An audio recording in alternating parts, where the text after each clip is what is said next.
A series of brutal crimes terrorizes an entire state. 4 people in 4 days in 4 counties. They were all completely innocent individuals who had their lives snuffed out. The evidence points to a common killer. There was a 9mm pistol involved in all 4 murders. They possibly had a serial killer on the loose. But who was responsible? As investigators race to track down a killer, the clues expose a twisted romance born of bloodlust. They were like Bonnie and Clyde and getting excitement from what they were doing. They obviously felt that they were indestructible and nobody could bring them to justice. Together, they became literally the definition of natural-born killers. Pine Grove, Pennsylvania is the kind of friendly, laid-back community where everyone is on a first-name basis.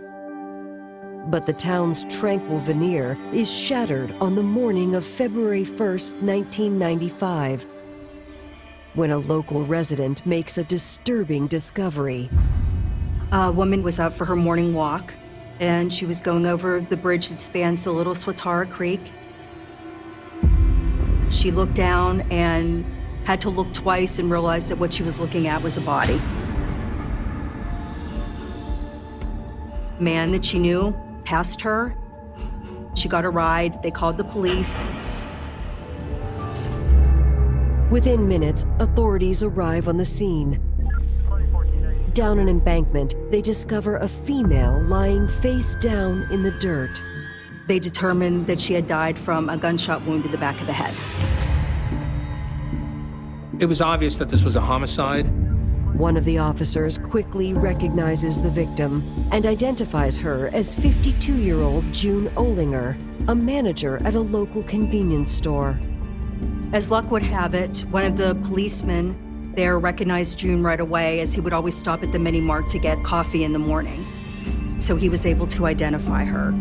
She was still dressed for work in her smock that she wore to the mini mart. Homicide detectives begin to analyze the crime scene for clues. Investigators theorize that June's body had been thrown from the bridge above. Presumably, she had been killed and her body was dumped over, or at least it fell into the riverbed there. What we were really focused on at that point is preserving the crime scene, gathering evidence, and then figuring out what happened from there. We also knew that the shell casings at our scene were 9mm weapons. Her purse and other belongings were also missing. Investigators next contact June's family to break the news of her death. 2 policemen came to the door, and they came into the house and said that we found your mother. I couldn't believe it. I mean, we were just totally shocked. I remember just me and Dave just hugging each other and crying. We were trying to figure out how it happened, why it happened, and why her, and who would do this. It just didn't seem real. As detectives continue speaking with June's family, they learn that June was a beloved wife and mother who'd lived in the Pine Grove community for the past 6 years. We grew up, it was 4 boys and my parents. So Mom was usually left to take care of us. She was easygoing, easy to get along with. If anybody had a problem or a concern, she would listen or she would try to help.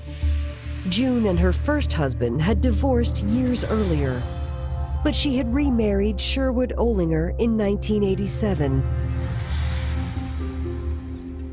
For the last 5 years, June had worked as a cashier at the Harris Mini Market in Pine Grove.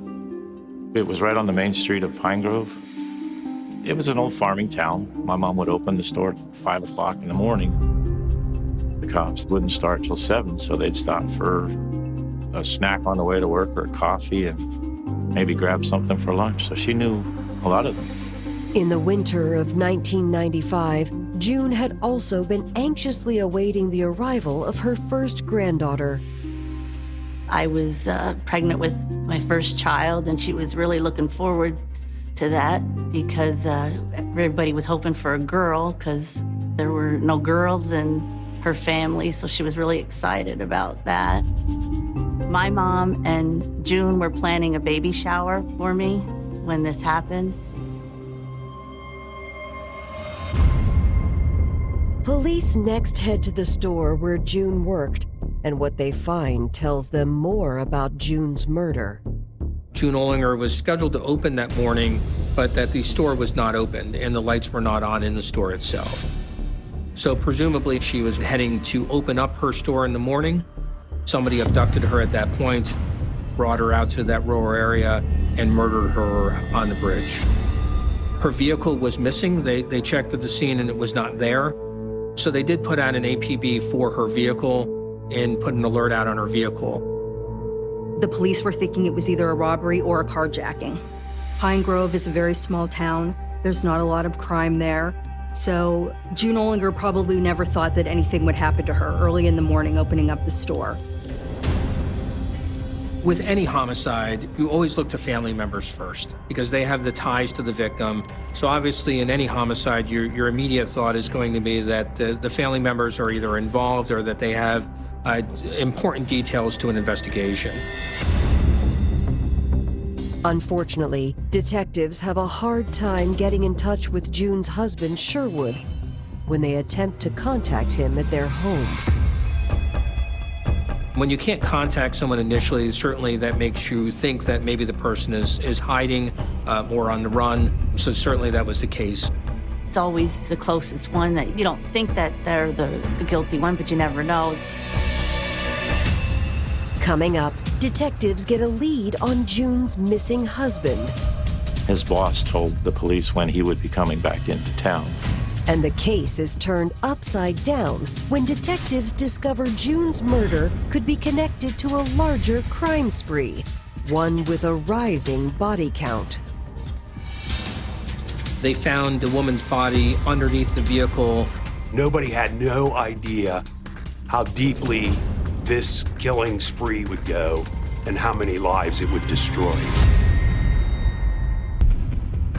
On February 1st, 1995, Pine Grove, Pennsylvania law enforcement is investigating the murder of 52-year-old June Olinger after her body is discovered beneath a bridge. An hour later, police are searching for June's husband, Sherwood, who has been unreachable all morning. He was a floral delivery person. His route actually started before my mom started to work. So he was already on the road when she left for work, and the police couldn't contact him right away. If you can't find certain family members that are key witnesses, you're certainly going to wonder why you can't get a hold of those individuals. They went to his place of business, and his boss told the police when he would be coming back into town. They kind of got a hold of him when he got back into town and started questioning him right away.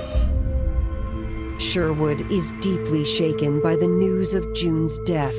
When you report a death to someone, they're all about the same amount of tragedy, disbelief. I think it's one of the worst things police can do is death notices. He made the comment that he remembered saying goodbye to her that morning and didn't realize that that would be the last time that he would ever see her.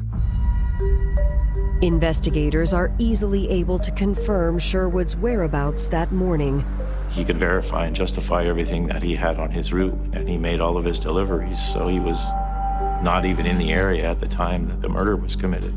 Her husband was ruled out fairly quickly in the investigation. As word of June's murder begins to spread, investigators receive a tip from a local business later that same day. A manager of a car wash in that area found personal items that were left at the car wash bay. Found a purse, found registration papers, he found clothing, and he found June Olinger's name. And it just seemed so inappropriate for him because this is not trash that he's finding. These are personal items that are in good shape. He knew June Olinger, and he had heard what had happened to her, put two and two together, and called the police. Police send the recovered items off for fingerprint analysis, hoping they'll get lucky. They also find another vital piece of evidence to aid in the investigation. That car wash had video surveillance cameras in operation. When detectives review the security tapes, the video shows a vehicle that matches June's stolen car. But the footage also reveals a startling new clue. There were two people in the car, a white man, a white woman, and this is the first awareness that the police have that more than one person is involved in this killing. Unfortunately, authorities are unable to identify the couple in the images. And the following morning, they receive a report of another disturbing discovery nearly 70 miles from where June's body had been found. West Manchester Township Police got a call about a vehicle on the side of the road. Upon further investigation, it was determined that there was a body underneath the car. They believe that the way it was wedged under the vehicle or trapped under the vehicle, that the vehicle most likely had been driven over the body in order to trap it where it was. They obviously realized that the individual had actually been shot. They knew right away that this was a homicide, not some kind of accident. Police run the license plate and connect the vehicle to 41-year-old Penny Gunnett. Police are able to identify her from her driver's license photo on file. It was believed that she was trying to fight off her attacker. There was gunshot residue on Penny Gunnett's hands, and that she seemed to have some defensive wounds. There was blood inside the car as well as outside the car. It became apparent that the victim was murdered inside the car and then brought out of the car, and then the car was used to run over her. While police investigate the scene, a frantic man arrives and identifies himself as Penny's husband, Jeff. Penny Gunnett was an office manager for a tax firm, so she would always go into work early, and her husband, Jeff, would always call and check on her around 7 o'clock in the morning. Although this morning when he called, he was told by Penny's boss that she never arrived at work. She didn't see any meetings or anything else on her calendar, and they didn't know where she was. A coworker for where he worked actually said that he saw Penny's vehicle parked on the side of the road, so he responded to the scene and ultimately was able to identify his wife's body at the scene. Penny's husband tells police that she was a loving mother to their son and an active member of her community. He has no idea who would kill his wife or why.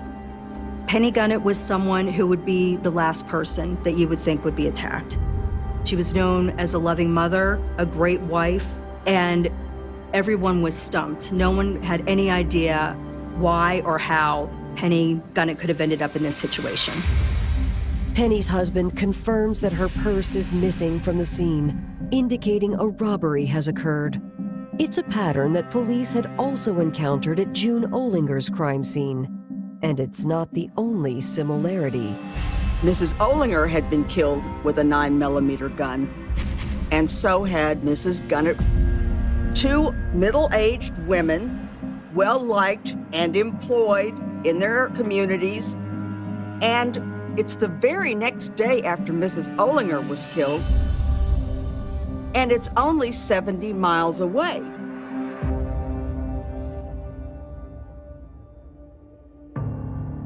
The police have so many similarities in these horrible crimes, and they're analyzing what the motivation could be. And they surmise that the killer is really desperate to have a car and money, and those are the driving factors that fuel this chase across the state.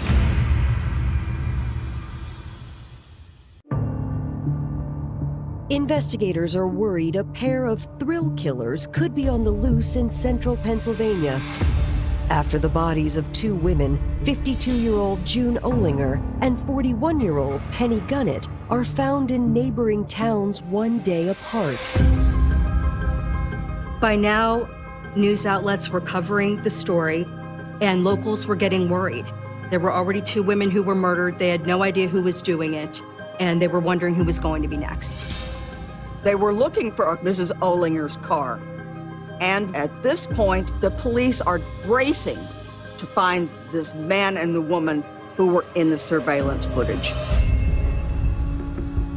Less than 24 hours after the APB on June's missing vehicle is issued, detectives get a lead on its location. The police discover that June's car has been abandoned on the roadside, and it is nearly 70 miles from where she was killed. Unfortunately, there's no sign of the couple. Investigators dust the interior of the vehicle for fingerprints. They discovered a set of prints that belonged to Mrs. Olinger. There's another set of prints they cannot identify.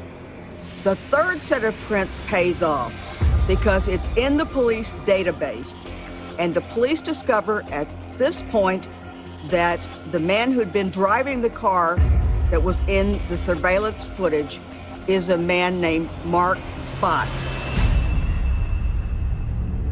When detectives pull 23-year-old Mark Spotz's police file, they make an alarming discovery. That's when they find out, to their surprise, that he is already wanted by police for the murder of a man named Dustin Spotz. He had shot his brother in Clearfield County. According to the incident report on January 31st, Mark had shot and killed his brother, 25-year-old Dustin Spotz, and then fled the scene with his girlfriend, 17-year-old Christina Noland. So now the police know the name of the man who was driving in the surveillance footage, Mark Spotz, and the woman who was with him was Christina Noland. To learn more about the couple and the shooting incident involving his brother, detectives reach out to Mark's family. The police interviewed Doris, who was Dustin Spotz's fiancée. On the night of January 31st, Mark Spotz was in his mother's home, along with his 17-year-old girlfriend, Christina Noland, his brother, Dustin, his fiancée, Doris, and her son, Chucky. Doris claims the evening had started out pleasant enough. Mark was introducing Christina to his family for the first time.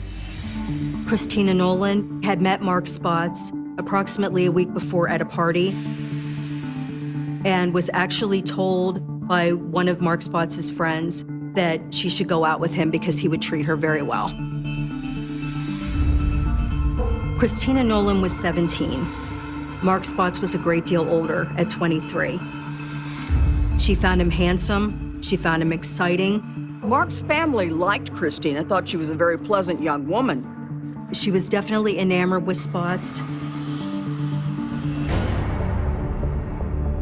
Doris tells police that at some point, Mark went to lay down and get some rest in the other room. That's when her son, Chucky, decided to play what he thought was a harmless prank. At some point, Chucky decided he was going to dangle a gerbil in Mark's face as he slept on the couch. Mark went to take a nap, and the little boy went over and wiggled a gerbil in his face and said, "Hey, check this out." And he really didn't like being awakened looking into the eyes of a rodent. Mark got really angry and started cursing at him. Dustin stood up and said, "Hey, that's my girlfriend's son. You don't talk to him like that." But what started as an argument between the two brothers quickly grew violent. Dustin grabbed 2 knives off the counter and stuck Mark in the back with them. They were just superficial. I don't think they were deep wounds. At that point then, Mark went upstairs and got a handgun that apparently no one else in the house realized he had. Mark came downstairs with a 9mm Llama semi-automatic pistol and shot and killed his brother in the kitchen of the residence. Whenever Doris went to call 911, she was told by Mark, "Nobody call until I'm gone." Doris says Mark's girlfriend, Christina, had been just as determined to help him get away. Christina ended up even picking up some of the shell casings from the weapon and put them in her purse. She didn't want to see Mark get in trouble. So she left with Mark, presumably to help Mark not get arrested and to protect him.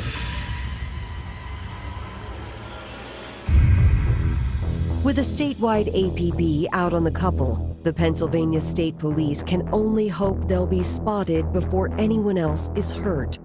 In the meantime, investigators try to learn more about both Mark and Christina. Mark Spotz's family dynamics were absolutely horrendous. Mark and Dustin Spotz had endured a lot of abuse in their childhood. And they were actually taken to the Clearfield Children's Home. The boys were continuously bounced around. There was really no sense of stability at all. Mark, he got into trouble even as a juvenile and then graduated to more serious crimes. We discovered that Mark had been an arsonist at the age of about 15. He lit a fire in downtown Clearfield, and he burnt several stores as a teenager. Mark Spotz did have a record of prior criminal offenses. The list was pretty extensive. In general, Spotz was a bad actor. I think that issues followed him everywhere he went. But while he had a difficult time staying out of trouble, Mark had a much easier time with the opposite sex. Mark was very popular with women, and he had no shortage of girlfriends. It was Mark's natural charm that had attracted 17-year-old Christina Noland when the couple had been introduced by friends nearly a week earlier. Unlike Mark, Christina's childhood was not problematic at all. She was well treated and had no criminal background. Her friends and family thought she was a good, decent kid. She was never in any trouble. When Christina met Mark Spotz, however, everything changed. Friends say the 17-year-old ran away from home to be with him. The heart wants what the heart wants, and Christina wanted Mark, and she went along with him. She was a young girl, probably very impressionable by this handsome young man, and was under his spell. After Mark and Christina took off and they left the family home, they were on the run. They wanted to escape and get away from the police. It was just the beginning, and nobody had no idea how deeply this killing spree would go, and how far across the state it would go, and how many lives it would destroy. Coming up, police get an unexpected visit from an informant with intimate knowledge of the murders. She called the police and said essentially, "I've been involved with a murderer. Would you like to talk about it?"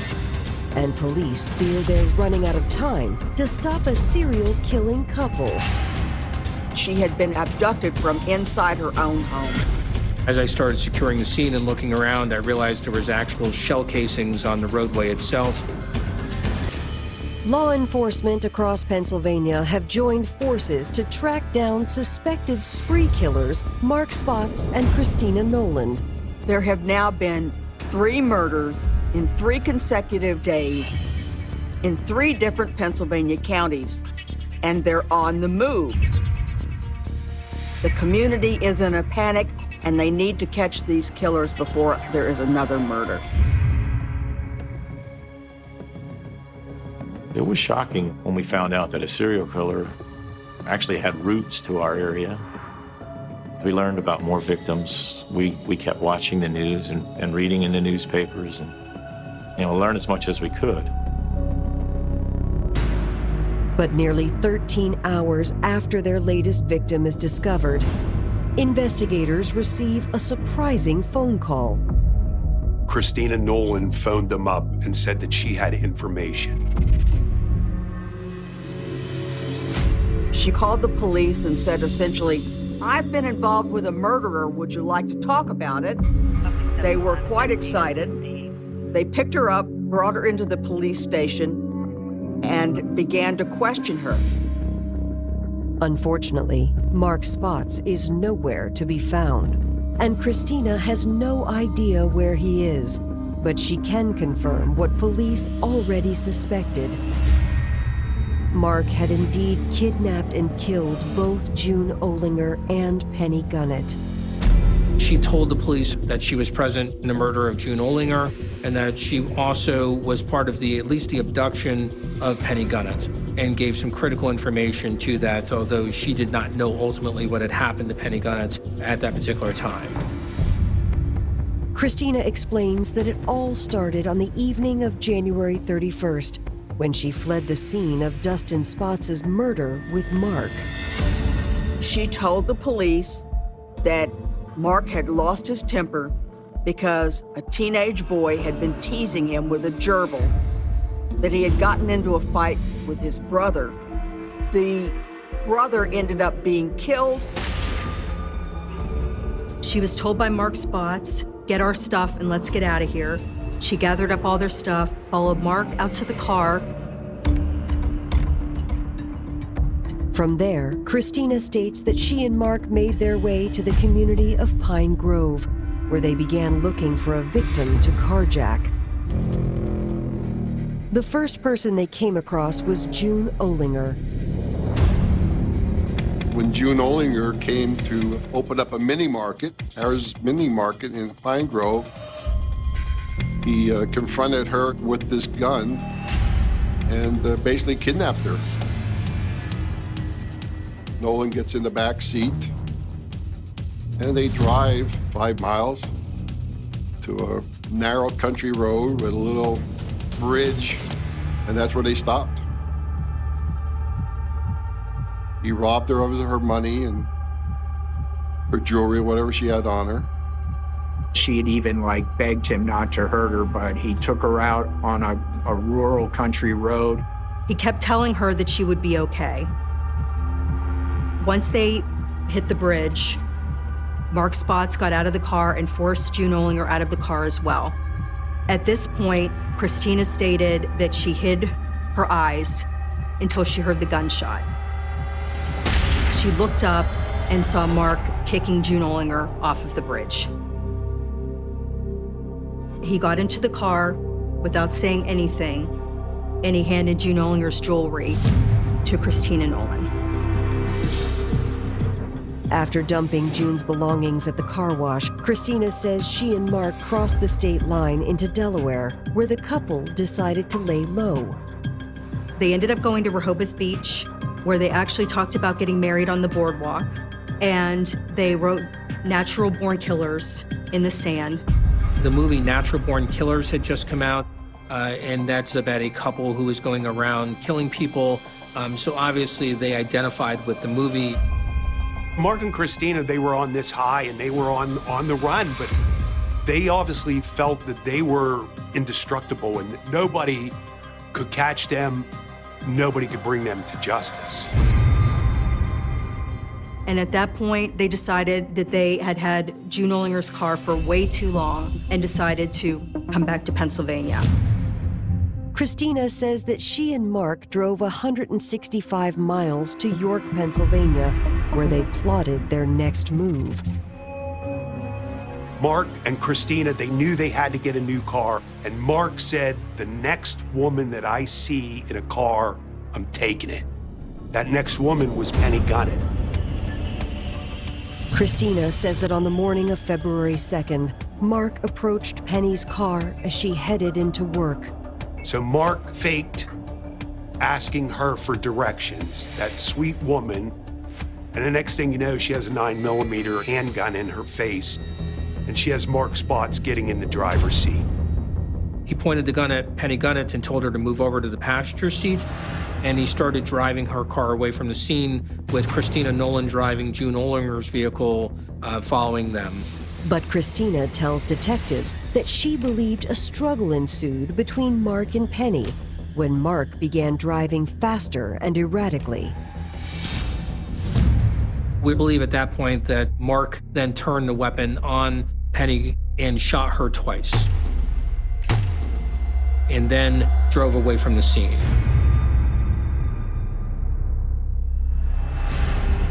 Christina tells police that she tried her best to keep up in June's car, but she didn't have a license and wasn't the skilled driver that Mark was.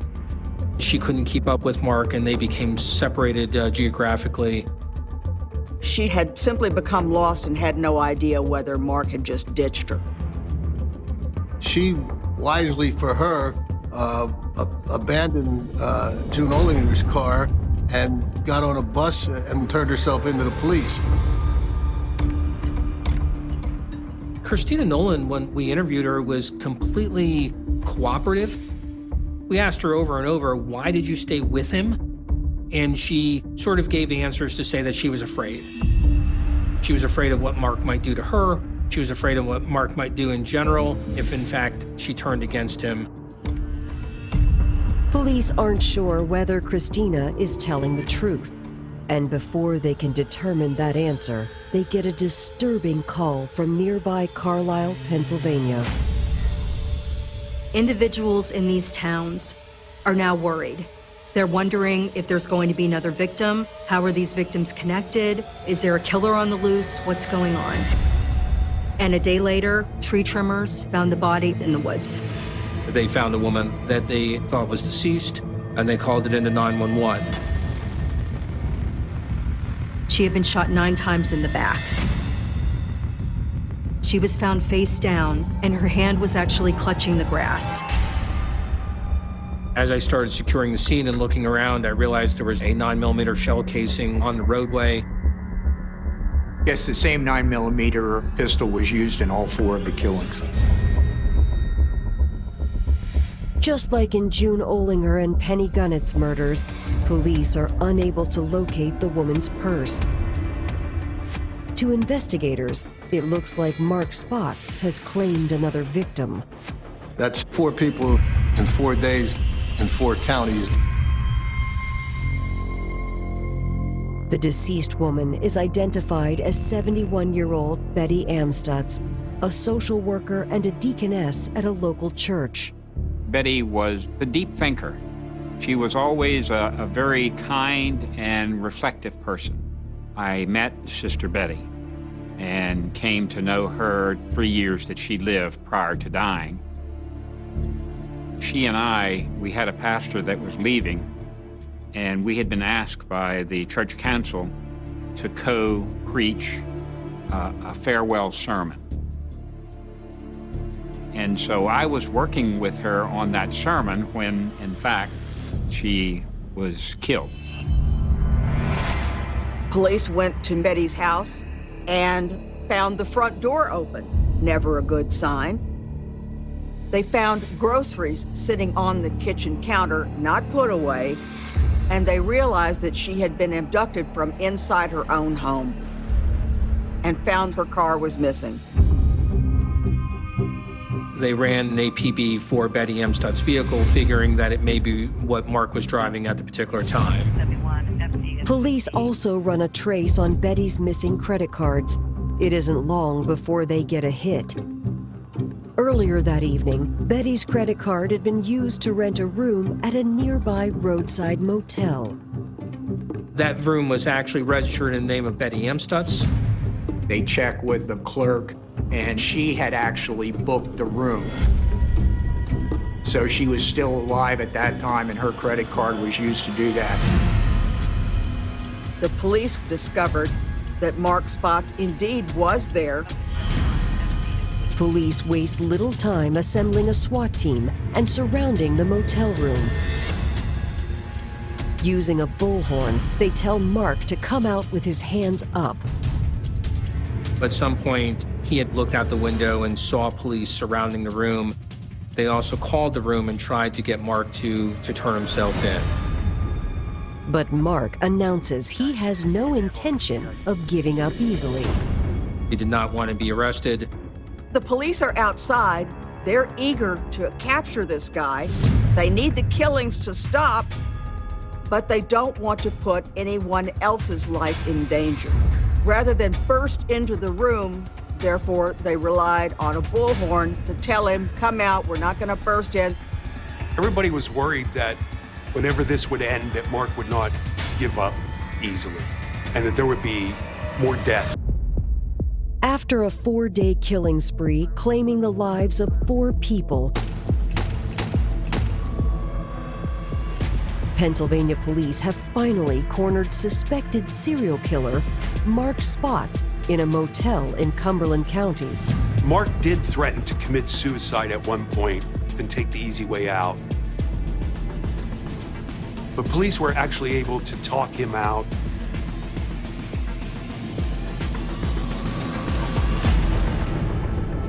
And Mark threw the gun out. He was arrested very peacefully. He didn't fight. News of Mark's arrest is a relief to the families of his victims. It was like a sense of closure because they finally got the guy that did it. And a little bit of relief, that he wouldn't be out there doing it to anybody else.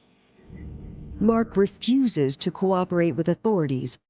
He's indicted on 3 counts of first-degree murder and 1 count of voluntary manslaughter in the death of his brother Dustin. He killed in 4 different counties, and the district attorney in each of those counties wanted a shot at the guy. We ended up with 4 successive trials, and they were all homicide trials. And they all occurred in the same sequence as the homicides themselves. Clearfield first, then Schuylkill County, then York County, and then Cumberland County. Trying to put together a case of this magnitude has a lot of moving parts, particularly since we had to also prove the case in Clearfield County. We had a lot of different witnesses. Christina was actually trying to cut a plea deal with prosecutors. In exchange for a lesser sentence, Christina agrees to testify against Mark Spotz. The eyewitness was turning on the shooter. 3 of the murders, she was there, and she saw everything, and she heard everything. Mark's trials begin in March of 1996. Despite the mountain of evidence against him, he pleads not guilty in each case and makes the unusual decision to serve as his own attorney. His first line of defense was to blame everything on Christina Noland. Mark strangely decided to represent himself in court. It is a maxim that one who represents himself has a fool for a client. Well, Mark Spotz had a fool for a client. Otherwise, he wouldn't have tried to persuade a jury that his girlfriend was involved in a 4th murder when she wasn't even in the area and in fact had already turned herself in. He would have done better to have a court-appointed counsel. On March 2nd, Mark's questionable defense comes unraveled when Christina Noland takes the stand and describes the couple's killing spree in painstaking detail. The young girl that Mark loved, Christina Noland, was going to turn out to be his greatest adversary in court. Most of the questions were directed from the prosecutor. There's, how did she get involved with him? And she said she was probably afraid that if she did try to get away, he would do something to her too. Mark never had much of a defense. I didn't do it is not a defense. That's really going to get you out of it when you have the eyewitness testimony of his former lover, Christina Noland, telling every detail that she knew of because she was there. Ultimately, Christina's testimony helps to secure guilty verdicts in Mark's first 3 trials. And in his 4th and final trial, Prosecutors present evidence that Mark had intentionally targeted Betty Amstutz for her generous nature. Betty had actually helped Mark long ago when he was a child and had, provided aid. So he knew her a little bit. He basically kidnapped her, drove her around, made her buy him some sporting goods, clothing, and go to banks where she was forced to cash various checks, and he took the money. The next time they're spotted, Betty is at the Knight's Inn, and she's signing herself into a room. At this point, she served her purpose. Mark puts her back in the car, drives her to McClure's Gap Road, which he knows is isolated. And then he did exactly the same thing that he did to every other woman that he crossed in the past 3 days. He took her to a back road, and he shot the 71-year-old woman 9 times at point-blank range.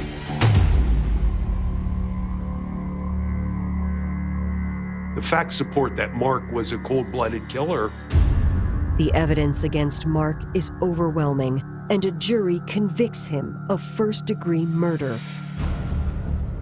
In his brother Dustin's case, Mark Spotz was given 17.5 to 25 years.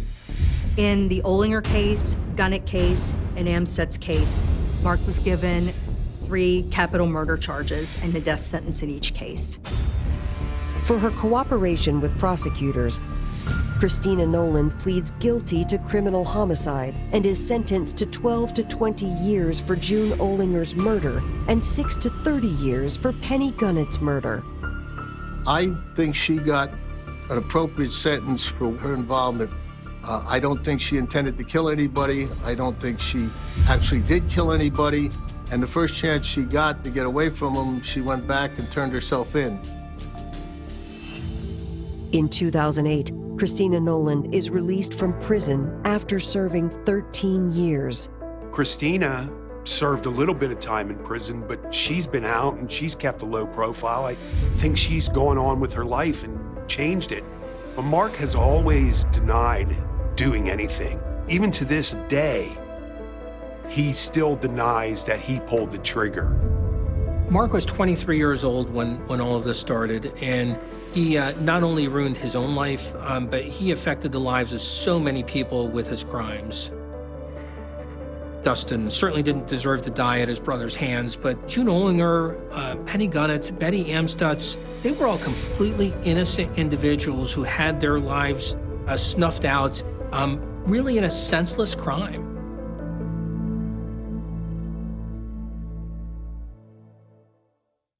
In the early years of the 20th century, England was a country learning to trust the comforts of modern life. Railways connected distant towns with remarkable speed. Boarding houses welcomed travelers moving between crowded cities and quiet coastal communities. And middle-class families embraced a new sense of domestic stability. Behind the brick walls of narrow terraced homes, daily routines unfolded with quiet predictability. Tea kettles whistled in the mornings. Newspapers arrived at the front doors. Lamps dimmed slowly against the fog-heavy evenings of London and the seaside towns beyond it. And inside countless homes across the country, the bathroom had begun to symbolize something modern and civilized: privacy, cleanliness, comfort. A bathtub was not a place people feared. It was ordinary, safe, familiar, which is perhaps why nobody noticed the pattern at first. Because when death arrives through violence, people expect noise. They expect shattered furniture, screams in the night, blood on the floorboards, bruises on the body. But the death connected to George Joseph Smith seemed to contain none of those things. Instead, there were quiet deaths. Women found submerged in water. Bathrooms undisturbed. Doors still standing. Towels neatly folded nearby. The official explanations sounded tragically believable. A slip, a fainting spell, an unfortunate accident during a bath. And in Edwardian England, where medical science still struggled to distinguish certain forms of drowning from natural death, those explanations were often enough.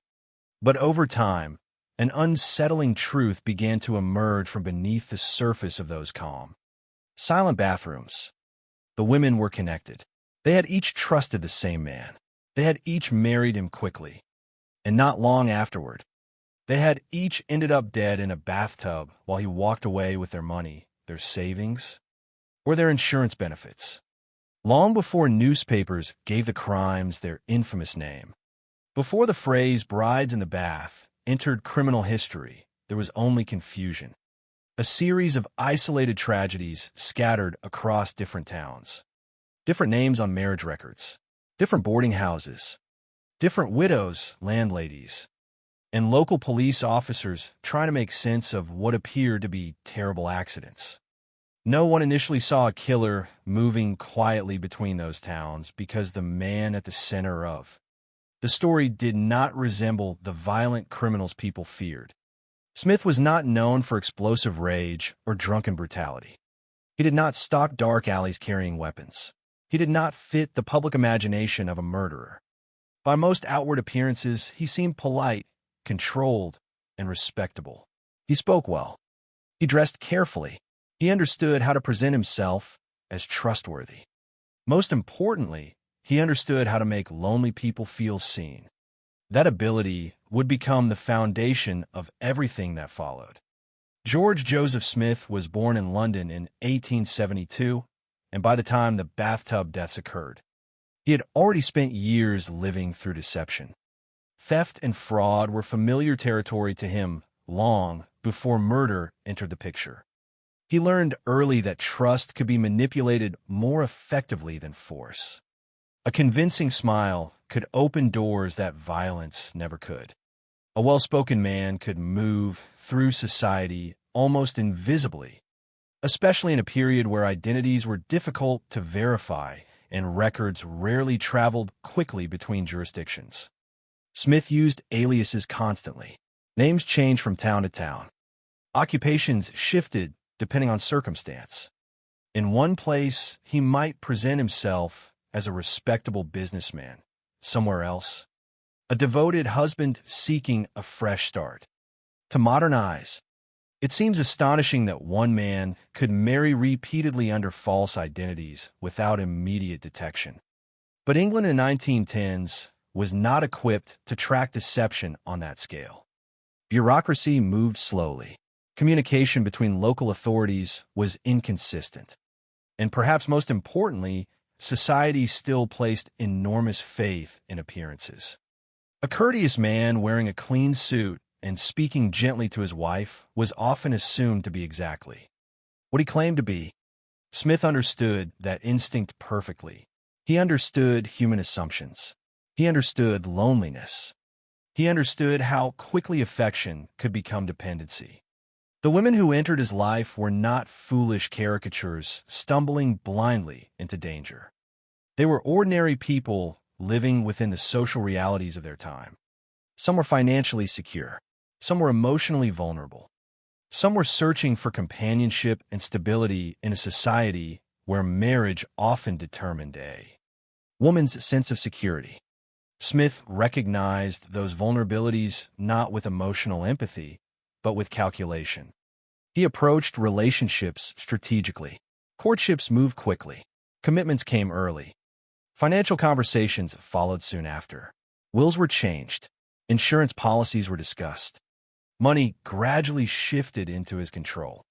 And then, once the practical benefits of marriage had been secured, death arrived with chilling efficiency. What makes the case so disturbing even today is the simplicity of the method investigators eventually uncovered. There was no elaborate machinery behind the murders, no poison hidden in teacups, no complicated conspiracy. The suspected mechanism required almost nothing except timing, surprise, and the physical vulnerability of a person relaxing in bathwater. That simplicity became part of the horror, because it meant the murders could occur without chaos, without obvious injury, without neighbors hearing a struggle through the walls.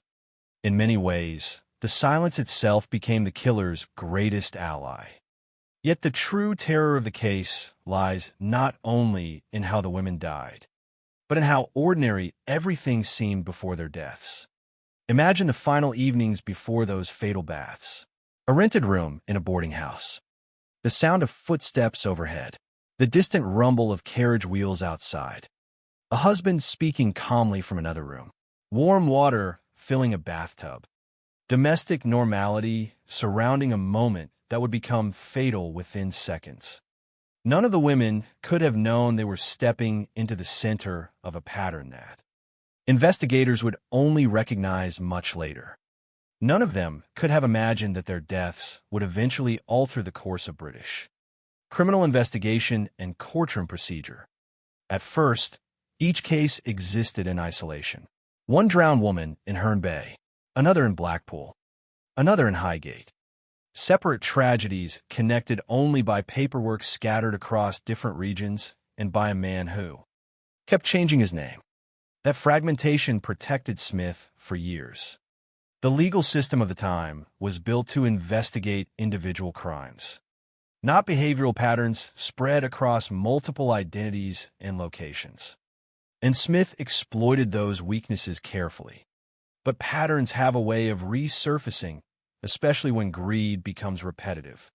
What ultimately exposed him was not a single dramatic mistake, but the accumulation of similarities too precise to ignore. Multiple wives, multiple insurance arrangements, multiple bathtub drownings, multiple disappearances immediately afterward. Gradually, coincidence became statistically impossible. Investigators began asking a question that transformed the entire case. What if these deaths were not accidents at all? The answer would force police and forensic experts in a territory they had rarely explored before. Detectives would begin reconstructing the mechanics of drowning inside a bathtub. They would examine how a body could be submerged without signs of violent assault. They would discover how quickly shock and disorientation could overwhelm a victim caught off guard in water. And when those pieces finally aligned, England realized it had not been witnessing isolated domestic tragedies. It had been watching the movements of a serial killer hidden behind marriage licenses and polite conversation. The newspapers would eventually immortalize the crimes with a name both haunting and strangely clinical. Brides in the bath. The phrase captured the horrifying contradiction at the center of the case. Marriage, traditionally associated with intimacy, trust, and protection, had become a mechanism through which vulnerability was created. The bathroom, a symbol of comfort and privacy, became the setting for calculated death. And the man responsible was not a shadowy stranger lurking in public spaces, but a husband standing quietly inside the home. Even now, more than a century later, the case remains unsettling precisely because of how little outward violence it seemed to contain. There were no dramatic chases, no handwritten confessions, no theatrical crime scenes. Instead, the horror unfolded through repetition, patience, and manipulation. Smith weaponized trust itself. He entered people's lives gently enough that suspicion arrived too late. And when authorities finally understood the pattern, they were forced to confront an uncomfortable realization. The most dangerous predators are not always the loudest or the most visibly monstrous. Sometimes they're the people society is least prepared to question. The story of George Joseph Smith is therefore not only the story of murder. It is also the story of how institutions failed to recognize patterns hidden beneath normalcy. It is the story of women whose deaths were initially dismissed because the circumstances appeared respectable and domestic. And it is the story of how forensic reasoning, careful investigation, and the gradual linking of seemingly disconnected events finally revealed the truth concealed beneath still water. Before the trial at Old Bailey, before the legal precedents, before the public outrage that swept across Britain, there were simply 3 women who believed they had found companionship and security. Bessie Mundy, Alice Burnham, Margaret Lofty. Their names would later become inseparable from one of the most infamous murder cases in British history. But before history transformed them into victims within a famous criminal narrative, they were individuals making deeply human decisions, trusting someone who appeared kind, reliable, and devoted. That trust would ultimately become the most dangerous thing in the room. Before the deaths in the bathtubs became front-page news across Britain, before investigators began connecting scattered incidents into a single horrifying pattern, George Joseph Smith had already spent years perfecting the skill that made his crimes possible: the ability to disappear into ordinary life. He did not emerge suddenly as a murderer. His path toward the infamous brides in the bath case was built gradually through deception, manipulation, and repeated acts of fraud that taught him an unsettling lesson about society at the beginning of the 20th century. People often believed what they expected to see, and what they expected to see was a respectable man. England in the late 19th and early 20th centuries was a country deeply shaped by appearances. Respectability mattered. Manners mattered. A polished suit, steady eye contact, and polite speech could open doors that might otherwise remain closed. Communities still relied heavily on assumptions of character rather than rigorous verification. If a man introduced himself confidently and carried himself with composure, few people questioned whether his identity was genuine. Bureaucratic systems were fragmented. Local authorities rarely communicated efficiently across regions. Marriage records were vulnerable to manipulation, particularly when individuals moved frequently from town to town. Into that environment stepped Smith, a man who understood instinctively how trust could be manufactured. Born in London in 1872, Smith's early life was already marked by criminal behavior. Theft and deception appeared long before murder entered the story. These early offenses were not merely isolated acts of desperation or impulsive wrongdoing. They reflected a pattern of thinking that would define the rest of his life. The belief that other people existed primarily as opportunities to be exploited. Yet what made Smith especially dangerous was not aggression. It was adaptability. Violent men often attract attention. Smith preferred invisibility. He learned how to adjust himself depending on circumstance, how to become the version of himself that people wanted to believe in. He could appear attentive, responsible, even gentle. And in a society where emotional loneliness often remained hidden behind strict social formality, that performance carried enormous power. The women who entered Smith's life were not connected by foolishness or recklessness. They were connected by vulnerability to emotional manipulation during a time when marriage represented security, legitimacy, and social stability for many women. Some possessed savings. Some had insurance potential. Some were widowed or isolated. Some were simply looking for companionship in a rapidly changing society where urbanization and migration increasingly separated people from traditional family networks. Smith recognized these vulnerabilities with frightening precision. He understood that loneliness could create trust faster than logic could create caution. His methods relied on patience and observation rather than force. He approached women respectfully. Courtships advanced quickly, but not necessarily suspiciously quickly for the standards of the era. Marriage during the Edwardian period often progressed at a pace modern audiences might find startling, especially when economic stability was involved. A man who appeared financially responsible and emotionally committed could gain trust rapidly. Smith used that social reality expertly. Once he established emotional attachment, financial dependence followed. This pattern repeated itself with chilling consistency. He persuaded women to alter wills. He encouraged the transfer of money or financial control. Insurance policies became part of the relationship. And because he presented these requests within the framework of marriage, they often appeared reasonable rather than alarming. Marriage itself became a kind of disguise, a shield protecting him from suspicion. Husbands were expected to involve themselves in finances. Husbands were trusted by default. Husbands were rarely imagined as predators operating inside their own homes. Smith exploited that assumption repeatedly. One of the most disturbing aspects of the case is how ordinary his behavior could appear to outsiders. There were no public outbursts warning communities of danger. No visible cruelty obvious enough to provoke immediate alarm. Witnesses and acquaintances often saw a composed and attentive man. That contrast between outward normalcy and hidden violence would later haunt investigators trying to understand how the murders continued for so long without detection. But perhaps the clearest way to understand Smith is not through his own behavior, but through the experiences of the women whose lives became entangled with his. The first major victim connected to the bathtub murders was Bessie Mundy. In 1912, Smith married Bessie while using the alias Henry Williams. The false identity itself reveals something essential about how he operated. He moved through life as though identity were merely another tool, something flexible, disposable, useful only insofar as it created opportunity.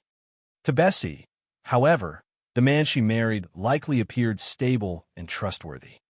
The available facts reveal a relationship that progressed into marriage and financial dependence, with alarming efficiency. After the wedding, Smith persuaded her to change elements of her financial arrangements and place increasing trust in him regarding money and inheritance matters. Within the context of marriage at the time, these changes may not initially have appeared unusual. Women often transferred financial authority to husbands. Legal and social systems reinforce that imbalance of power. What stands out in retrospect is not one single suspicious act, but the speed and consistency with which Smith moved toward financial benefit. Shortly afterward, Bessie died in a rented house in Herne Bay.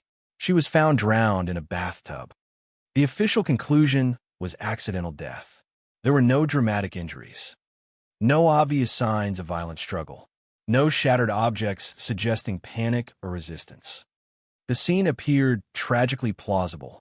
A woman slips beneath the water. A fainting spell occurs.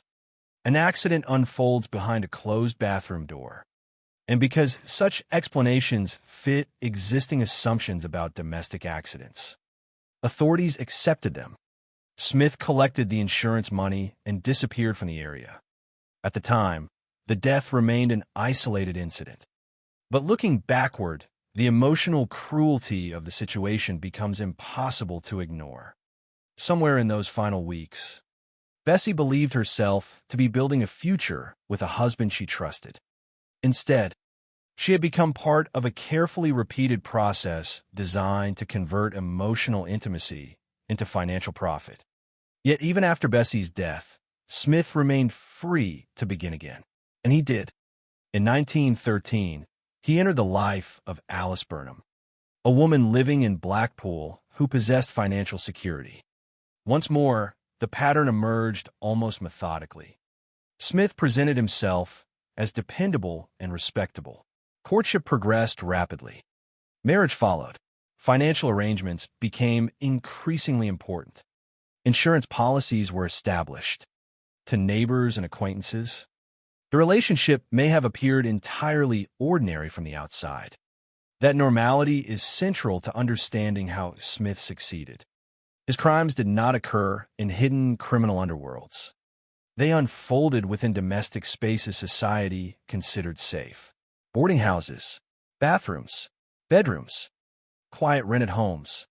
The environments themselves discouraged suspicion because they symbolized stability rather than danger. Smith cultivated that atmosphere deliberately. He behaved like a devoted husband because the appearance of devotion protected him more effectively than intimidation ever could. Then, on December 12, 1913, Alice Burnham was found dead in a bathtub. Once again, authorities initially concluded the death was accidental. Once again, there were few visible injuries. Once again, Smith benefited financially afterward. But by this stage, subtle unease had begun to form around him. Some neighbors reportedly found the timing disturbing. The marriages occurred quickly. The deaths followed soon afterward, and Smith himself appeared strangely composed in the aftermath. Not hysterical, not devastated, merely controlled. At the time, however, discomfort was not enough to trigger a murder investigation. Suspicion without clear forensic evidence remained fragile. And forensic science in the early 1910s simply lacked many of the tools modern investigators rely upon today. Drowning cases were especially difficult. Water often erased evidence. Bodies submerged in bathtubs rarely displayed dramatic trauma. If no obvious violence existed, accidental death remained the easiest explanation to accept. Smith understood those limitations, whether intuitively or through observation. More importantly, he understood how repetition could remain invisible if it occurred across different locations under different names. Each death existed within its own local context. One drowned woman in one town did not automatically connect to another drowned woman elsewhere. That fragmentation allowed him to continue. The third major victim, Margaret Lofty, entered Smith's life in 1914. Unlike the previous victims described in the case, Margaret was younger and reportedly more cautious. Yet caution alone could not fully protect someone from a manipulator skilled in constructing trust. Smith had years of experience presenting himself convincingly. He knew how to speak calmly, how to create emotional reassurance, how to normalize his presence inside another person's life. After marrying Margaret, Smith rented a house in Highgate. Once again, the setting itself seemed painfully ordinary. A married couple establishing domestic routine. Shared rooms, shared finances, shared private space. And inside that domestic setting stood the object that would later define the entire case. The bathtub. By this point, the repeated pattern had become unmistakable to modern eyes. But at the time, it still remained concealed beneath the appearance of coincidence. Women drowned accidentally in baths, often enough for authorities to accept the possibility. Smith relied on that assumption every time. The method did not require obvious brutality. It required surprise and circumstance. On December 13, 1914, Margaret Lofty was found dead in a bathtub. Again, there was insurance. Again, there was a recent marriage. Again, there was a husband who appeared emotionally detached rather than shattered by grief. But this time, something shifted, whether because the repetition had become too striking or because investigators began looking more closely at Smith's history. Authorities started recognizing connections between the deaths. Multiple wives, multiple identities, multiple bathtub drownings, multiple financial benefits. The pattern that had protected Smith for years finally began turning against him.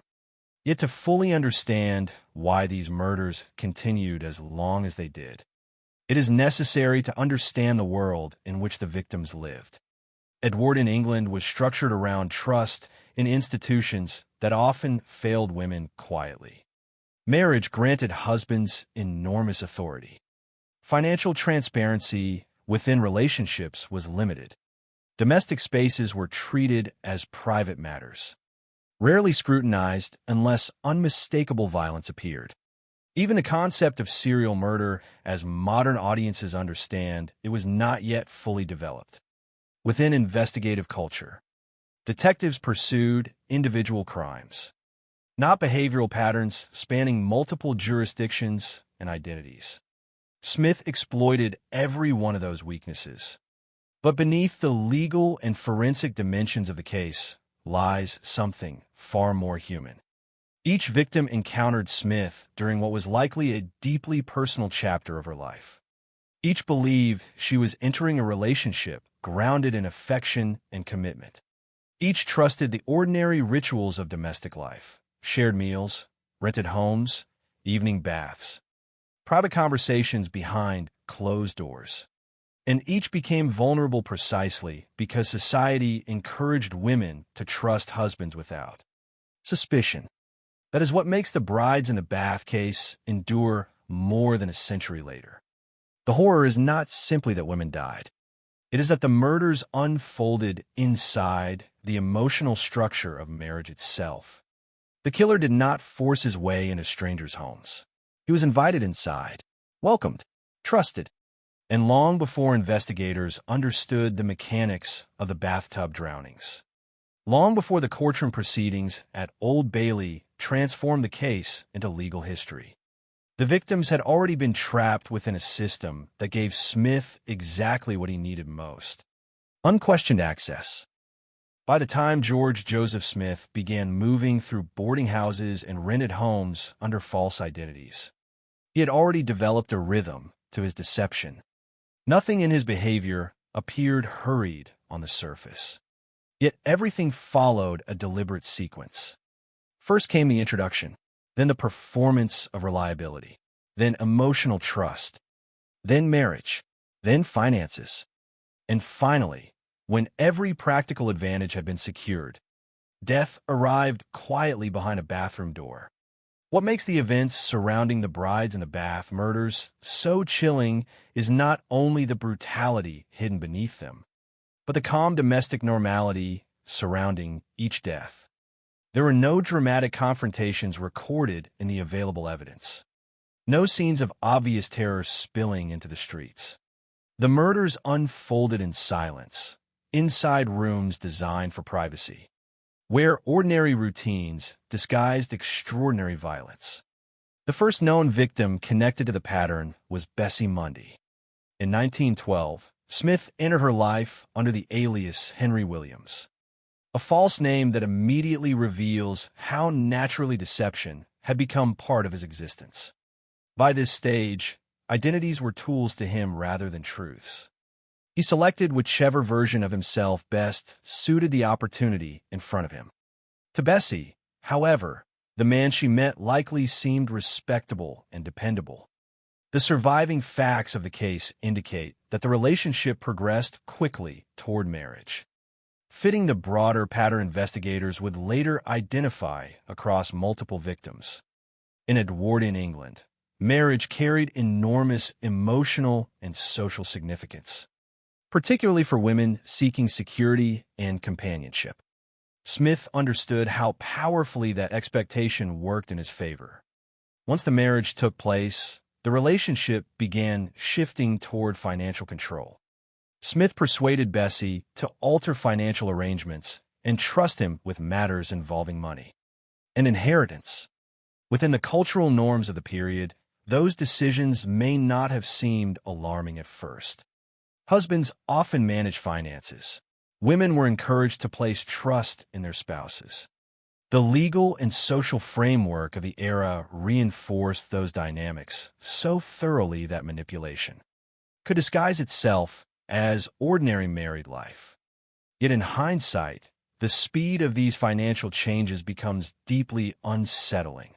Smith's relationships consistently moved toward economic benefit for himself with almost mechanical precision. After securing those advantages, he rented accommodations in Herne Bay, where the most infamous element of the case would first emerge, the bathtub. To modern audiences, the idea of a bathtub becoming a murder weapon feels deeply unnatural, almost surreal in its simplicity. But in the early 20th century, bathroom accidents were considered plausible explanations for sudden drownings. Bathtubs were slippery. Illnesses causing fainting spells were common. Medical understanding of accidental drowning remained limited. Smith appears to have recognized that reality with terrifying clarity. At some point after the marriage, Bessie Mundy was found dead in the bathtub of the rented house. The official conclusion was accidental drowning. There were no dramatic injuries suggesting violent assault. No clear signs of struggle disturbed the scene. The bathroom appeared calm, ordinary. The stillness itself became part of the deception. Investigators examining the death saw a tragedy rather than a homicide. and because the available evidence fit the expectations of an accidental drowning. The case did not initially provoke major suspicion. Smith collected the insurance money connected to Bessie's death and then disappeared from the area. Looking backward, what stands out most painfully is how complete the betrayal must have been. Bessie had entered marriage expecting safety and partnership. Instead, the relationship itself became the mechanism through which she was isolated and ultimately killed. Yet, because the death was treated as accidental, the true violence remained hidden beneath official paperwork and quiet assumptions. Smith simply moved on. The success of the first known bathtub murder likely reinforced his confidence in the method. He had discovered something uniquely effective, a way to kill that appeared almost invisible. No weapon remained behind. No blood demanded explanation. No obvious assault contradicted the appearance of accident. The domestic environment protected him. Bathrooms were private spaces. Husbands were trusted figures. And drowning left forensic ambiguity that investigators of the era struggled to penetrate. In 1913, Smith repeated the pattern with Alice Burnham in Blackpool. Once again, he approached a woman possessing financial security. Once again, he presented himself as attentive and reliable. Once again, marriage followed quickly. By now, the repetition of his behavior becomes impossible to ignore. Smith did not improvise emotionally meaningful relationships. He constructed them strategically. Every step served a practical purpose. Emotional intimacy created access. Marriage created legitimacy. Financial dependency created opportunity.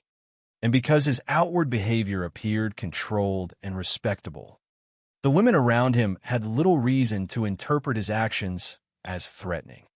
Alice's case mirrored Bessie's in disturbing detail. Smith arranged financial benefits through insurance policies and positioned himself to profit from the marriage. Witnesses and neighbors reportedly saw him behaving like a caring husband. That image mattered enormously. Criminal investigations at the time relied heavily on outward impressions of character. A composed husband tending to domestic responsibilities fit social expectations far more comfortably than the image of a calculating killer. Smith understood how deeply appearances shape perception. Then, on December 12, 1913, Alice Burnham was found dead in a bathtub. Again, the scene appeared to support accidental drowning. Again, there were minimal signs of violence. Again, Smith stood to gain financially from the death. Yet subtle discomfort began surfacing among those who observed the situation from nearby. While the deaths individually seemed explainable, the emotional atmosphere surrounding them felt increasingly strange. There was the rapid progression from courtship to marriage, the suddenness of the deaths, the speed with which financial matters seemed to resolve in Smith's favor, and perhaps most unsettling of all, his demeanor after the tragedies. The available data notes that some observers eventually found his behavior unusually cold or detached, not openly cruel, not hysterical, simply controlled in ways that seemed emotionally inconsistent with recent bereavement. Still, suspicion alone was not enough to expose him. England in the early 1910s lacked many investigative tools modern detectives now take for granted. There were no national databases instantly connecting identities and prior incidents. Communication between jurisdictions remained slow and fragmented. Even when suspicions existed, proving murder in bathtub drownings posed enormous challenges. Water concealed evidence. Bodies displayed few injuries. And if investigators could not establish clear violence, accidental death remained the easiest explanation to accept legally and socially. Smith exploited that uncertainty repeatedly. More importantly, he understood how isolation protected him. Each death occurred in a different context, different town, different identity, different victim. Local authorities saw isolated tragedies rather than a traveling predator repeating the same method. That fragmentation became part of the killer's strategy, whether consciously designed or intuitively adopted. The system itself failed to recognize behavioral patterns across disconnected incidents. But repetition has a way of creating its own visibility over time. By 1914, Smith had begun another relationship, this time with Margaret Lofty in London. Margaret differed somewhat from the previous victims described in the case. She was younger and reportedly more cautious. Yet caution alone could not fully defend against someone who specialized in emotional performance. Smith had spent years learning how to present himself as trustworthy. He knew how to create familiarity quickly. He knew how to make ordinary domestic life feel safe. After marrying Margaret, he rented a house in Highgate. Once again, the setting appears painfully mundane in retrospect. A married couple establishing themselves inside a rented home. Shared routines, shared private space, nothing outwardly dramatic. Yet hidden beneath that ordinary environment was the same deadly pattern already seen twice before. Smith instructed Margaret to take a bath. That detail, simple as it sounds, became one of the most haunting aspects of the case because it transformed a routine act into the final step of a repeated process. There's something profoundly disturbing about the intimacy involved. The victims were not attacked unexpectedly in public spaces. They were alone inside private rooms while trusting the man waiting nearby. According to later investigative theories, the method relied on suddenness rather than visible force. Investigators would eventually conclude that only a brief moment of surprise and imbalance inside. The bathtub may have been enough to cause fatal drowning without significant external injuries. At the time Margaret entered the bath, she could not possibly have understood the danger she was in. To her, the setting was domestic and familiar. To Smith, according to the eventual conclusions of investigators, it had become a carefully selected murder scene. On December 13, 1914, Margaret Lofty was found dead in the bathtub at the Highgate house. Once again, insurance arrangements existed. Once again, the marriage had occurred recently. Once again, the husband benefited financially.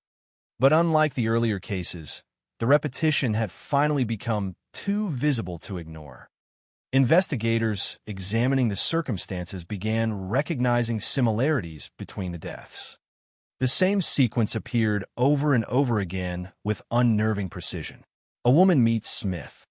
A relationship progresses quickly. Financial control shifts toward him. A bathtub becomes central to the domestic environment.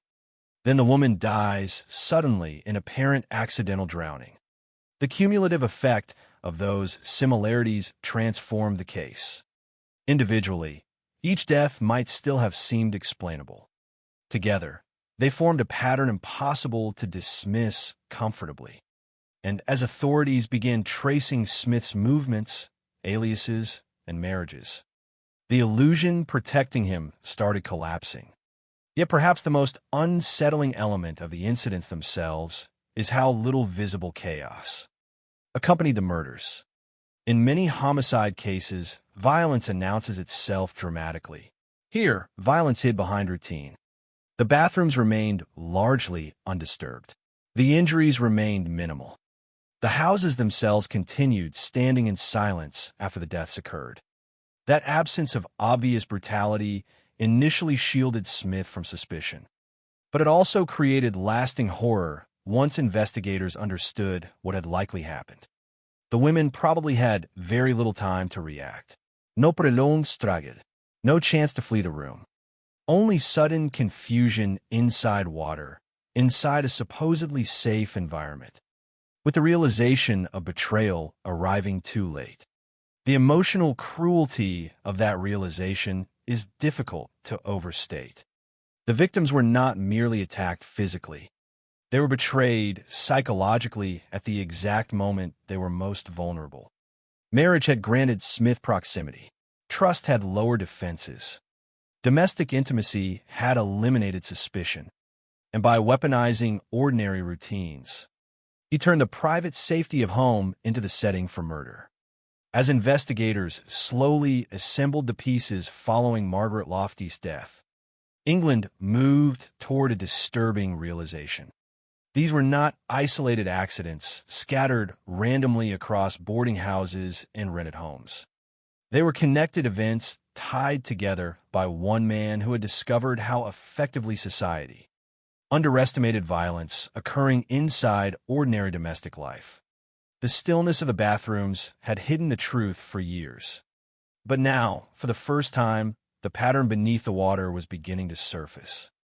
By the time George Joseph Smith entered the courtroom at Old Bailey in 1915, the case against him had already captured the imagination of the British public in a way few criminal investigations ever had.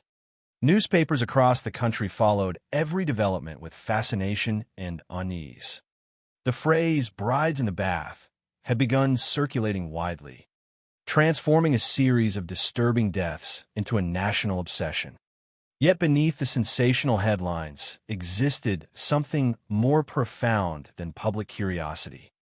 The trial represented a moment when British investigators, forensic specialists, and legal authorities were confronting a new and deeply uncomfortable reality.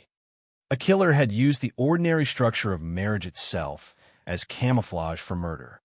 The courtroom atmosphere reflected that tension. On one side stood prosecutors attempting to explain how multiple apparently accidental drownings were, in fact, carefully repeated acts of homicide. On the other side sat a man who did not outwardly resemble the public's image of a murderer. Smith appeared controlled and composed. That composure mattered because the prosecution faced an enormous challenge. Unlike many homicide cases, there was no dramatic crime scene filled with obvious physical violence. There was no confession, no eyewitness testimony describing a visible attack, no weapon stained with blood. Instead, the prosecution needed to convince the jury that the similarities between multiple deaths were too consistent, too deliberate, and too financially convenient to be accidental. This became one of the most historically important aspects of the entire case. Rather than relying solely on direct evidence from a single incident, prosecutors built their argument around repetition and behavioral pattern. Individually, each bathtub death might still have been interpreted as tragic coincidence. But together, they formed something far more sinister. The same man repeatedly entered relationships with women who possessed money or insurance potential. The same man married them quickly. The same man gained financial control or benefit. The same man rented homes containing bathtubs. And shortly afterward, the same man found himself widowed while the women were discovered drowned in circumstances that initially appeared accidental. The prosecution understood that the strength of the case did not come from one isolated moment. It came from accumulation, pattern, repetition. During the proceedings, investigators presented the similarities between the deaths of Bessie Mundy, Alice Burnham, and Margaret Lofty with increasing precision. Each woman had encountered Smith under circumstances shaped by deception. Each had entered marriage believing they were building a future with a trustworthy husband. Each relationship involved financial arrangements benefiting Smith. And each woman died in a bathtub not long after the marriage took place. In ordinary circumstances, accidental drowning in a bath was believable. But repeated 3 times around the same man, it became almost impossible to accept as coincidence. The courtroom proceedings, therefore, evolved into something larger than a conventional murder trial. The legal system itself was testing how to handle criminal behavior built around recurring patterns, rather than singular dramatic evidence. This is where the concept later recognized as similar fact evidence became central to the case. Prosecutors argued that the repeated similarities between the deaths were not random. They reflected a deliberate method. The importance of that argument cannot be overstated. At the time, criminal trials often focused narrowly on proving one isolated offense with direct evidence tied specifically to that event. But Smith's crimes challenged that approach. because his entire strategy depended on making each individual death appear ordinary when viewed alone. The prosecution's breakthrough was recognizing that the truth only emerged when all the incidents were viewed together. In effect, they argued that repetition itself became evidence. The bathtub experiment conducted during the investigation played a critical role in strengthening that argument. Investigators had already concluded that Smith's suspected method could produce drowning without obvious signs of violent struggle. This explained why earlier authorities failed to recognize homicide. During the trial, the prosecution used these forensic findings to undermine the defense of accidental death. The significance of the experiment extended beyond technical explanation. It transformed the murders from mysterious coincidences into physically understandable acts. Jurors no longer needed to imagine elaborate violence. They only needed to understand how vulnerable a person could become inside a bathtub when caught off guard. The simplicity of the method may have made the case even more disturbing.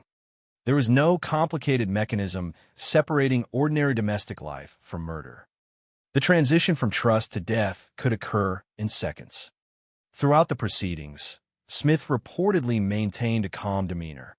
That calmness likely created a striking contrast with the emotional weight carried by the evidence surrounding the victims. In many criminal trials, visible emotional breakdowns or erratic behavior influence public perception dramatically. Smith apparently offered little of that. Instead, he remained controlled, much as he had during the marriages themselves. But in the context of a trial, that composure may have deepened public unease rather than reassuring anyone. The courtroom was no longer evaluating whether Smith seemed respectable. It was examining whether respectability itself had been part of the disguise. The testimony and evidence presented throughout the case forced the jury to reconstruct the victims' final months piece by piece. They saw how Smith moved systematically through relationships under aliases. They saw how financial arrangements repeatedly shifted in his favor. They saw how the women died shortly after marriage in nearly identical circumstances.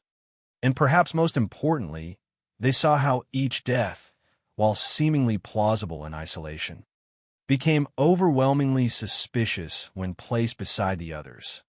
The emotional gravity of the trial did not come from sensational displays of violence. It came from recognition.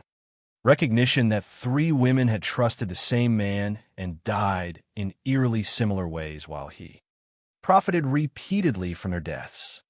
Recognition that domestic intimacy had been manipulated into vulnerability.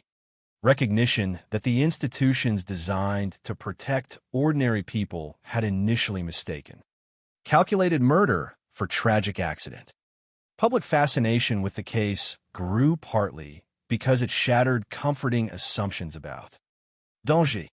Society often imagines violence arriving from outside the home, from strangers, criminals lurking in dark streets, visibly dangerous individuals. Smith represented something more psychologically disturbing. He entered homes through marriage. He became part of daily domestic routine. He weaponized ordinary trust. The trial forced the public to confront that reality in uncomfortable detail. Newspapers followed the proceedings intensely because the story combined several deeply unsettling elements at once: deception, financial exploitation, hidden violence, and the betrayal of intimate relationships. Yet beneath the media attention remained the quieter reality of the victims themselves. Bessie Mundy, Alice Burnham, Margaret Lofty. Their names echoed through the courtroom not merely as evidence points, but as reminders that the case involved real lives shaped by hope, companionship, and trust before ending in calculated betrayal. The prosecution's success ultimately depended on convincing the jury that these deaths formed one coherent narrative rather than 3 unrelated accidents. Step by step, the repeated structure became impossible to dismiss. A man using aliases repeatedly married women with financial value. Those women repeatedly died in bathtubs soon after marriage. The husband repeatedly benefited afterward. The statistical improbability alone became staggering. Combined with the forensic insights from the bathtub experiments, the pattern formed a devastating argument. By the end of the proceedings, the image of coincidence had largely collapsed. What remained was the portrait of a man who appeared to have transformed domestic routine into a repeatable murder method. When the case finally went to the jury, the deliberation reportedly lasted only around 20 minutes. The speed of the decision reflected how powerfully the cumulative evidence had landed. Jurors returned with a guilty verdict against George Joseph Smith. The brief deliberation also suggested something else. Once the pattern became visible, it was impossible to unsee. What had once appeared to authorities as isolated tragedies now looked unmistakably interconnected. The verdict carried significance far beyond one individual conviction. Legally, the case became one of the earliest major examples in Britain where repeated behavioral similarities across separate incidents were used successfully to establish criminal intent and method. The concept of similar fact evidence would later influence future prosecutions involving serial patterns of behavior. Investigators and prosecutors learned an essential lesson from the Smith case. Crimes designed to appear accidental often reveal themselves through repetition. A single event may hide behind uncertainty, but repeated events following the same structure create their own form of proof. After the guilty verdict, Smith was sentenced to death. On August 13, 1915, he was executed by hanging at Maidstone Prison. His death closed the legal chapter of the case, but did not end the public fascination surrounding it. In many ways, the trial ensured that the Brides in the Bath murders would remain embedded in criminal history for generations. The proceedings had exposed not only the crimes themselves, but the vulnerabilities within the investigative systems of the era. They revealed how easily outward respectability could shield predatory behavior. They demonstrated how fragmented record-keeping and weak communication between jurisdictions allowed repeated deception to continue unchecked. And they forced society to acknowledge that violence hidden inside ordinary domestic life could be extraordinarily difficult to recognize. Yet perhaps the most haunting aspect of the trial was the realization that Smith's method relied less on physical strength than psychological positioning.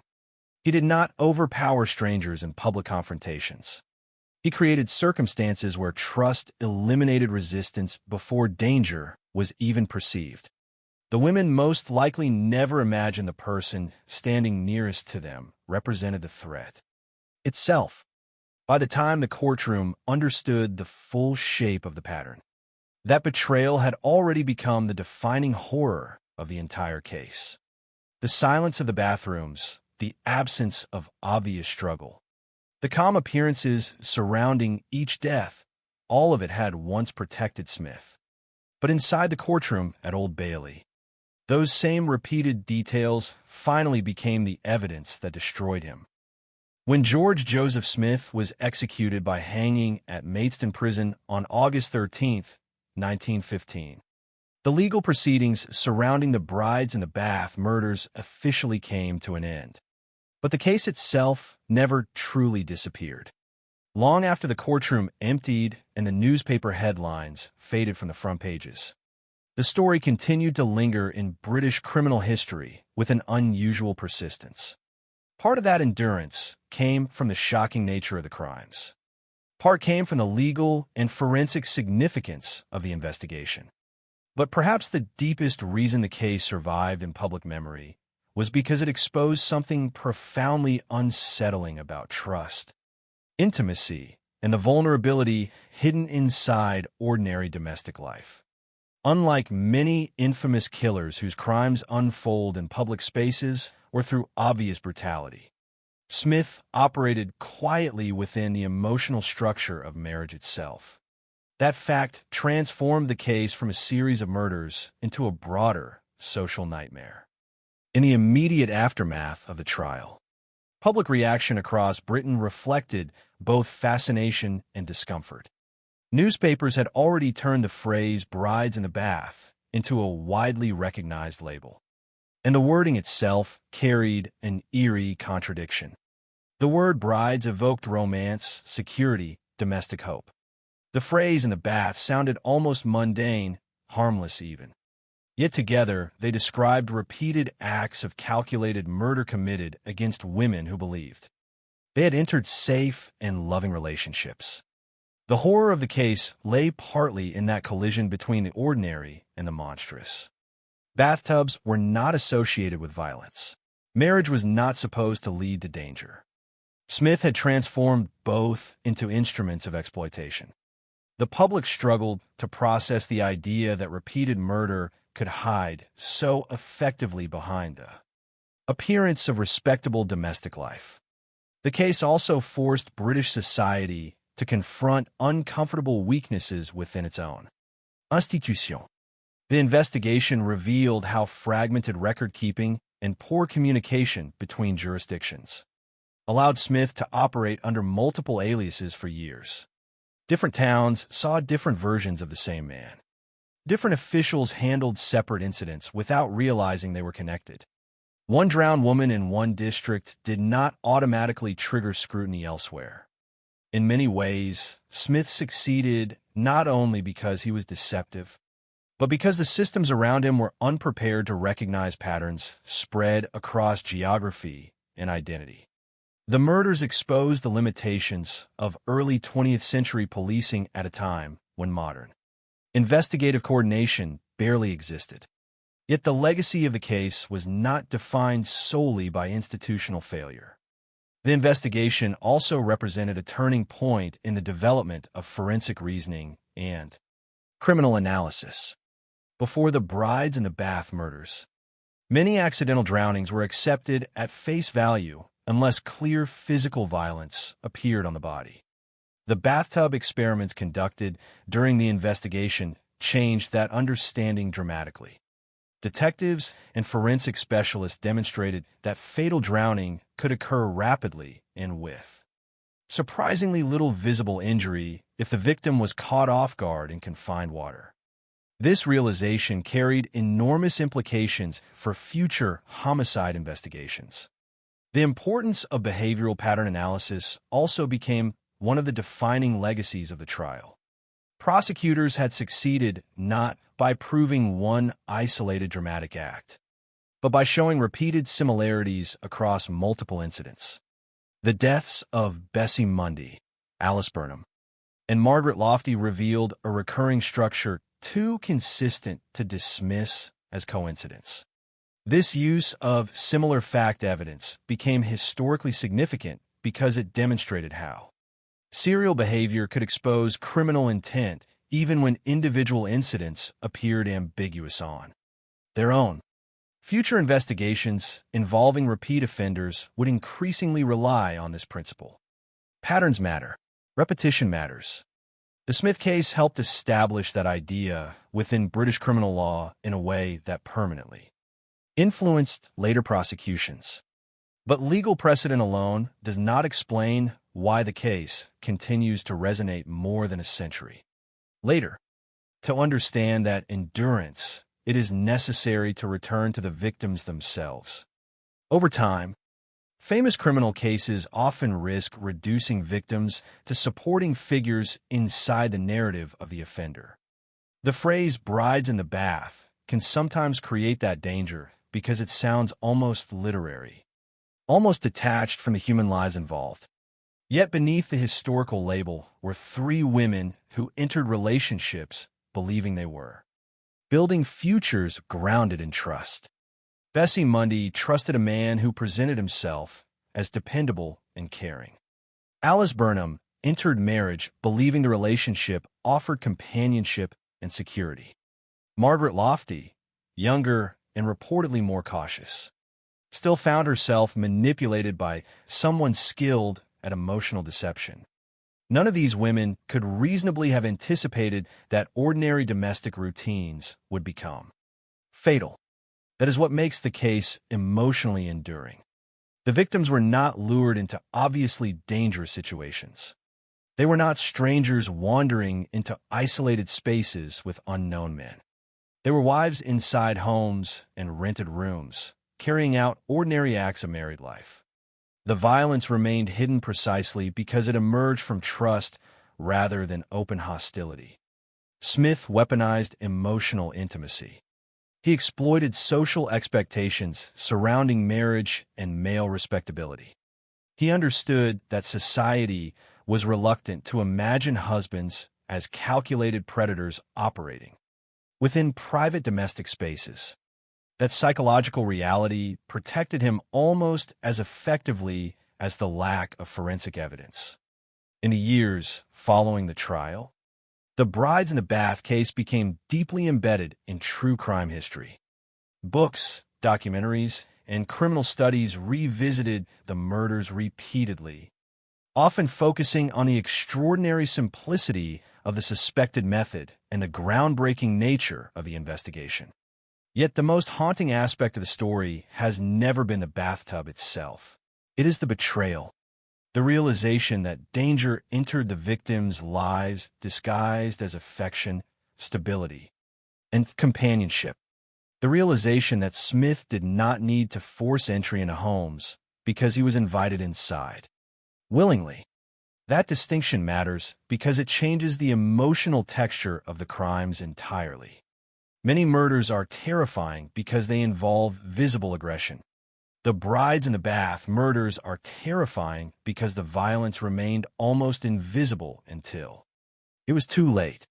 The bathrooms themselves became symbolic in public imagination, partly because they represented private vulnerability.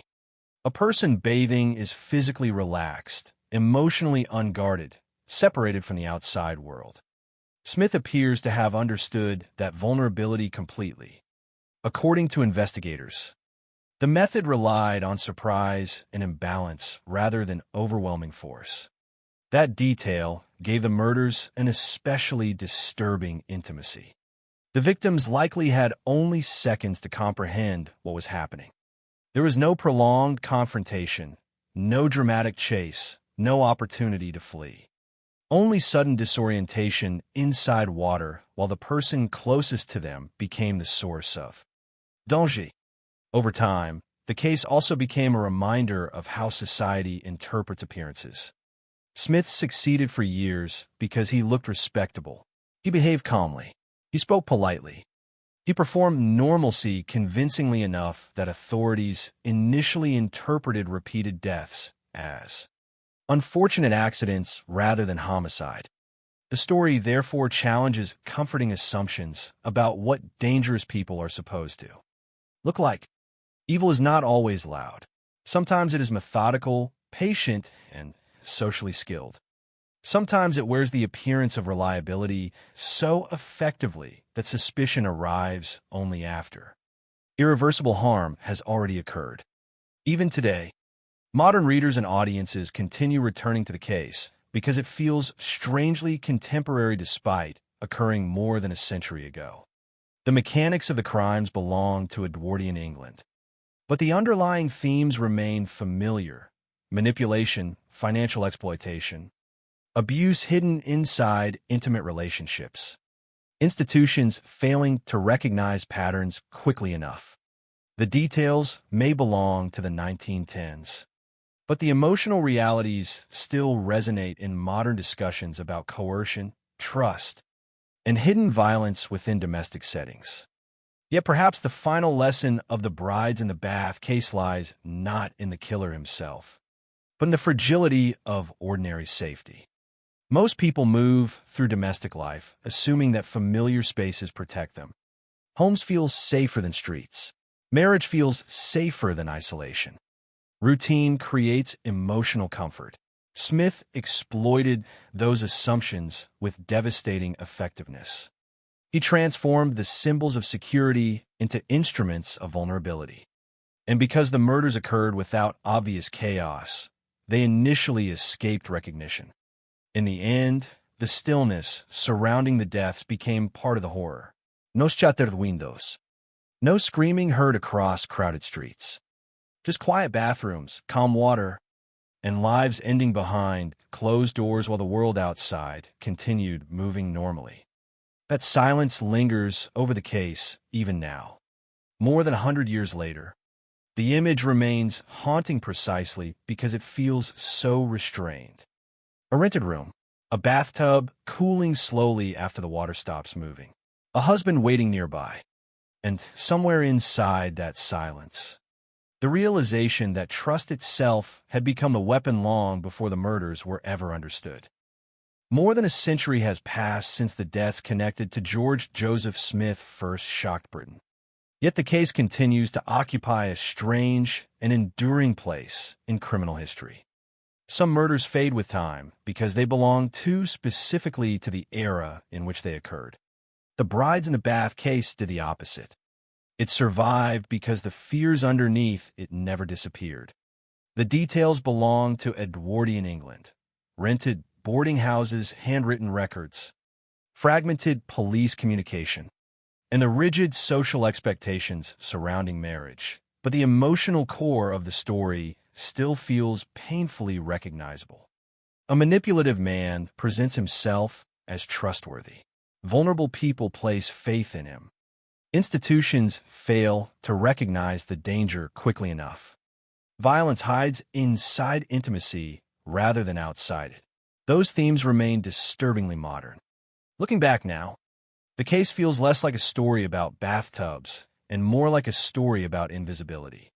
Smith's greatest weapon was not physical strength. It was his ability to disappear into ordinary social expectations. He understood how deeply people wanted to believe in normality.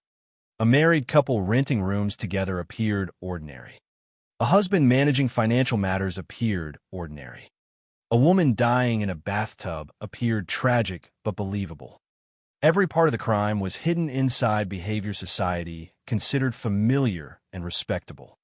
That is why the murders remained undetected for so long. And that is why the case still unsettles people today. There is something uniquely disturbing about crimes that occur without obvious warning signs. Crimes that blend so seamlessly into everyday life that they are initially mistaken for routine tragedy. The historical importance of the case is often discussed in legal and forensic terms. And rightly so. Investigators learned to analyze behavioral patterns across separate incidents.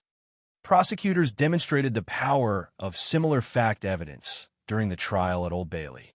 Forensic experimentation surrounding bathtub drowning advanced investigative understanding in meaningful ways. These developments mattered enormously and influenced future criminal investigations. But beyond the legal significance lies a quieter truth about the case, one connected not to courtroom precedent, but to human vulnerability. The victims were not targeted randomly. Smith selected women who trusted him emotionally and socially. He exploited loneliness, companionship, and the cultural assumptions surrounding marriage. That exploitation remains central to understanding the true horror of the crimes. Modern audiences sometimes approach historical true crime stories through the lens of mystery, focusing on investigative twists and dramatic revelations. Yet the Brides in the Bath murders resist becoming merely an intellectual puzzle because the emotional betrayal at their center feels so intimate. Bessie Mundy, Alice Burnham, and Margaret Lofty were not simply names inside a criminal case file. They were women trying to build stable lives during a period when marriage carried enormous emotional and economic significance. Their vulnerability did not come from recklessness. It came from participating in ordinary social expectations. They trusted a husband because society encouraged them to do exactly that. Smith manipulated not only individuals, but the broader assumptions surrounding domestic life itself. And perhaps that is the final unsettling realization left behind by the case. The murder succeeded because the environment around them encouraged trust rather than suspicion. In many famous criminal cases, danger appears dramatic and immediate. The threat announces itself visibly. But Smith's violence functioned differently. It emerged gradually through emotional manipulation, financial dependence, and repeated deception. By the time physical danger existed, the victims were already isolated inside relationships built on false foundations. That pattern continues to resonate because it reflects a broader truth about predatory behavior. Harm often develops quietly long before it becomes visible. The symbolism of water also continues to haunt public memory surrounding the case. Water usually represents cleansing, calmness, routine. A bath is associated with privacy and comfort. Smith transformed that symbol into something terrifying. Yet even then, the water itself was never truly the source of horror. The horror was the trust standing beside the bathtub. The horror was the realization that the person closest to the victims had engineered the circumstances leading to their deaths. That emotional betrayal gives the case its lasting psychological weight. Over the decades, books, documentaries, and criminal historians have revisited the story repeatedly, often trying to understand how one man maintained his deception for so long. Some focus on the investigative failures that allowed the pattern to remain hidden. Others examine the evolving forensic methods that finally exposed the truth. But the most meaningful interpretations tend to return to the same conclusion. Smith's crimes revealed how easily respectability can disguise exploitation. He did not fit the public image of a monster. He appeared composed, articulate, and socially functional. That contrast between appearance and reality forced society to confront an uncomfortable possibility. That dangerous people do not always present themselves as obviously dangerous. Sometimes they appear helpful, polite, reliable. Sometimes they are trusted specifically because they understand how trust works. The endurance of the case in public memory also reflects society's continuing fascination with hidden patterns. At first, the deaths appeared disconnected. One woman drowned in Herne Bay, another in Blackpool, another in Highgate.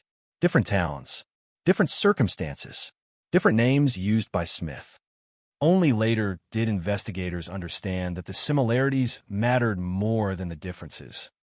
That gradual revelation transformed the case from isolated tragedy into serial murder. It also changed how future investigators approach crimes involving repeated behavior across multiple locations. Today, criminal profiling and pattern analysis are common investigative tools. In the early 20th century, those approaches were still developing. The Smith case became one of the examples demonstrating why pattern recognition could reveal truths hidden inside apparently unrelated incidents. Yet despite all the forensic and legal significance, the emotional center of the story remains remarkably simple. 3 women believed they had found companionship and security. Instead, they encountered a man who viewed human relationships primarily as opportunities for financial gain.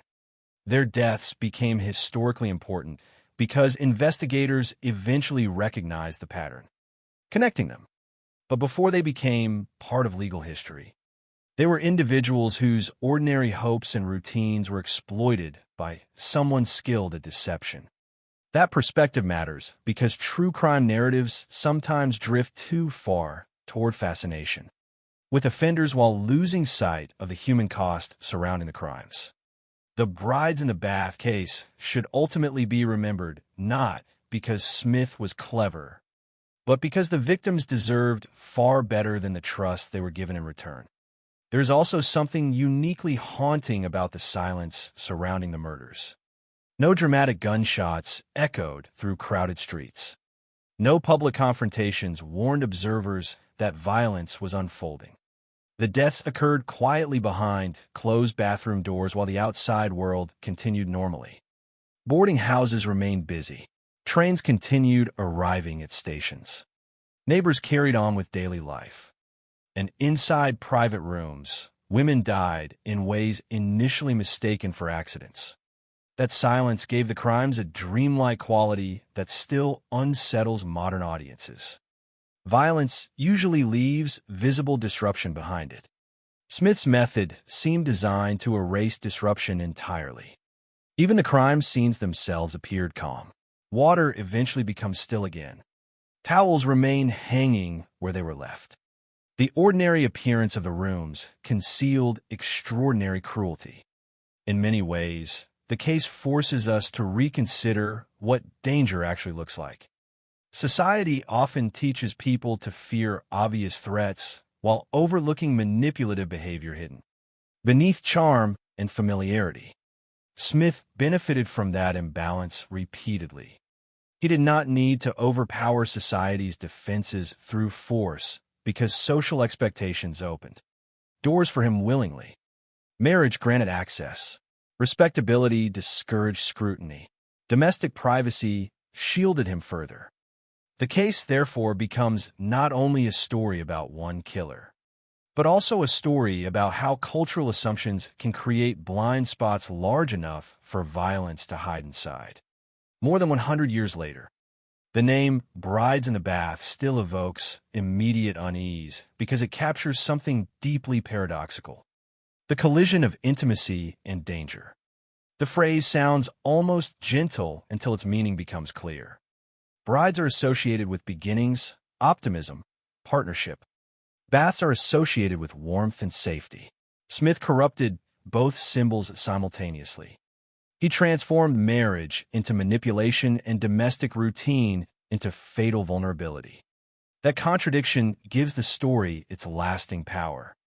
And perhaps that is where the story ultimately ends, not with the execution at Maidstone Prison, not with the courtroom victory at Old Bailey, but with the lingering image that continues haunting the case itself. A quiet English room in the early 20th century, water settling slowly inside a bathtub, a home that appears peaceful from the outside, and the unbearable realization that the greatest danger in the room was not hidden in darkness or secrecy at all. It stood openly within the role of husband, protected by trust, concealed by normality, and invisible until far too late.